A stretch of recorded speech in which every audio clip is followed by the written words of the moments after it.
Hello student, आज का जो हमारा टॉपिक है वो है एक संस्कृत शिक्षक के कर्तव्य।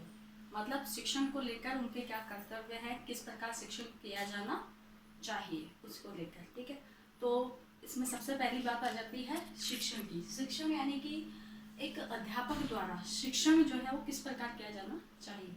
मतलब एक शिक्षण को सुचारू रूप से कराने के लिए, सरल ढंग से कराने के लिए सबसे पूर्व जो है वो शिक्षक को क्या होना चाहिए, सबसे पहले उसे अपने पाठ्यक्रम, ठीक है, सबसे पहले एक अध्यापक को अपने शिक्षण के अंतर्गत अपने पाठ्यक्रम के बारे में पता होना चाहिए। यानी कि उसको सिलेबस का ज्ञान होना चाहिए, सिलेबस पता होना चाहिए, उसकी विषय वस्तु कैसी है उसे वो पता होनी चाहिए। क्योंकि जब उसे विषय वस्तु और सारी ही जो सिलेबस है उसके बारे में अगर शिक्षक को पता होगा, तभी वो क्या है उस शिक्षण को सही ढंग से करा पाएगा। और शिक्षण कराने के लिए एक शिक्षक का ये कर्तव्य है कि वो अपने सिलेबस का ध्यान रखने के साथ साथ जब कक्षा में जाए तो उससे पूर्व क्या करे, अपनी पाठ्य योजना का निर्धारण कर ले। यानी कि पाठ्य योजना बनाकर जो दैनिक जो लेसन प्लान होता है, मतलब दैनिक जो भी उसको विषय वस्तु को पढ़ाना है उसकी जो होती है पाठ्य योजना बना के फिर ही पढ़ाया जाना चाहिए, जिससे कि क्या कर सके वो अपनी विषय वस्तु को व्यवस्थित कर सके और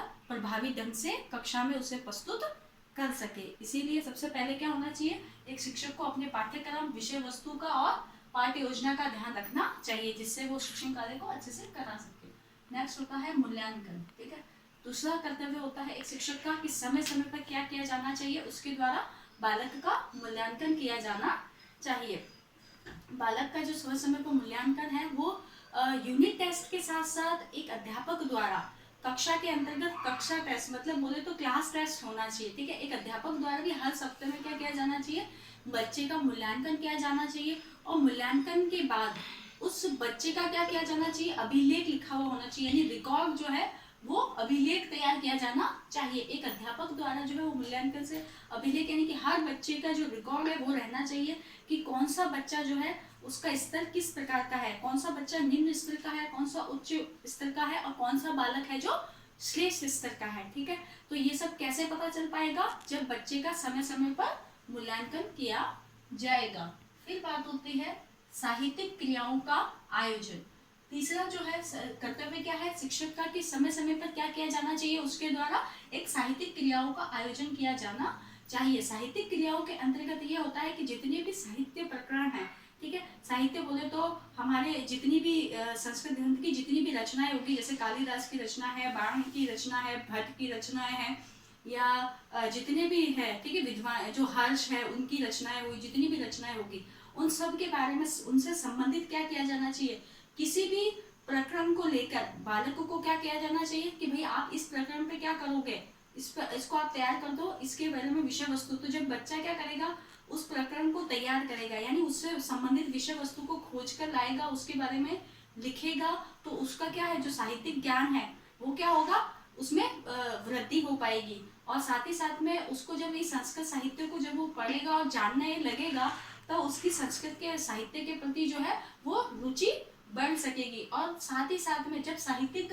क्रियाओं का आयोजन होगा तब वो किसी भी साहित्यिक प्रकरण पे जब उसको अपने विचार रखने के लिए कहा जाएगा तो उसकी जो विचारों अभिव्यक्ति की जो शक्ति है उसका भी विकास हो पाएगा। फिर है नेक्स्ट है पुस्तकालय सुविधा। ठीक है, पुस्तकालय सुविधा यानी कि इसके अंतर्गत ये होता है कि बालक को क्या कराना है, आपको पुस्तकों का चयन करना। यानी कि इसके अंतर्गत एक अध्यापक द्वारा एक गाइड किया जाना उसे कि एक बच्चे को किस तरह की पुस्तकों को का वो चुनाव करें जहाँ से वो अच्छे से अच्छे विषय वस्तु को ग्रहण कर पाएंगे, अच्छे से अच्छा ज्ञान जो है वो अर्जित कर पाएंगे। उसके लिए उन्हें कौन सी अच्छी पुस्तकें हैं जिसका उन्हें प्रयोग करना चाहिए, जहाँ से वो अलग अलग अच्छे अच्छे ज्ञान को प्राप्त कर सके, साहित्य जो रचना है वहाँ से वो पढ़ सके। तो उन सब के लिए भी क्या है अध्यापक द्वारा उन्हें हमेशा क्या है अच्छी पुस्तकों का चयन करने के लिए भी क्या करना है कि एक अध्यापक को संयोग करना है, जिससे कि वो उन्हें अच्छी पुस्तकों के बारे में भी बता सके।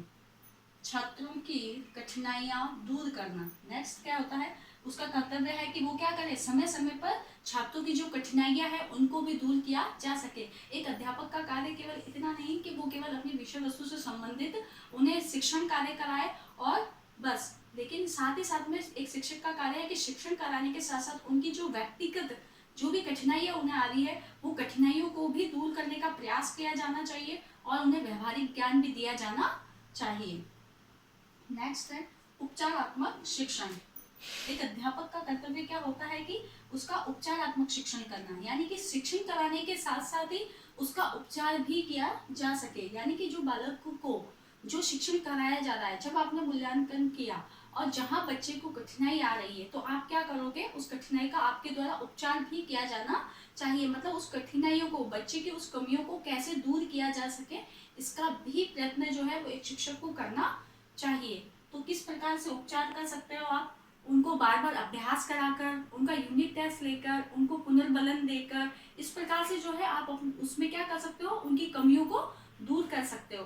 ना कि बच्चे को हर बार दंड देकर आप उनके उपचार कर सकते हो, नहीं, ऐसा नहीं होना चाहिए। क्योंकि शिक्षण किसी भी छात्र का उपचार करने के लिए क्या है, उन्हें अभ्यास कराओ अधिक से अधिक। यही एक तरीका है जिसके माध्यम से आप क्या कर सकोगे, बच्चे को पढ़ने के लिए उसमें वो रुचि उत्पन्न कर सकोगे। ठीक है, इसीलिए बच्चे को क्या करना है, अधिक से अधिक प्रेम से उसको समझाओगे और उसका उपचार किया, तभी जो है उसका उपचार जो है, मतलब उसकी जो कठिनाई है उसकी आप उसको दूर करने में तभी सफल हो पाओगे।